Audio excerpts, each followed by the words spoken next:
अतिशय विदारक अशी ही घटना जेव्हा त्या महिलेनं आपल्या ध्यानाच्या अवस्थेमध्ये पाहिली, तेव्हा इथे झोपलेल्या या शरीरामध्ये प्रचंड ताण क्रिएट झाला आणि ती ओक्सोबोक्शी रडू लागली.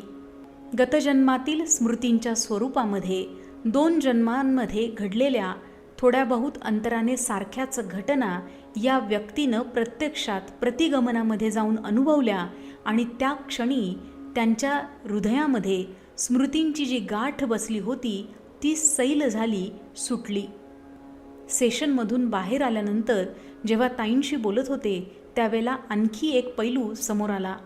या जन्मामध्ये त्यांची जी मुलगी आहे ती त्यांनी गतजन्मामध्ये पाहिलेली त्यांची धाकटी बहीणच होती.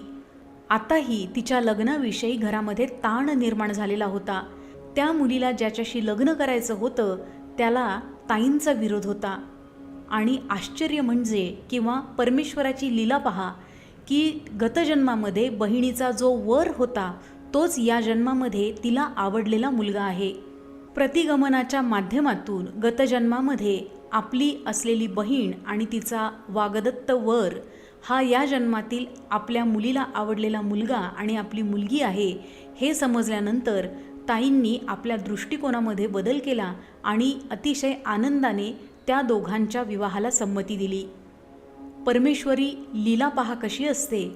गतजन्मामध्ये ज्या मंदिरामध्ये हे लग्न होताना या माऊलीनं मोडलं होतं, या जन्मामध्ये त्या मंदिराची खूण पटून त्याच मंदिरात या माऊलीनं आपली मुलगी आणि तिला आवडणारा मुलगा यांचा विवाह आनंदाने लावून दिला.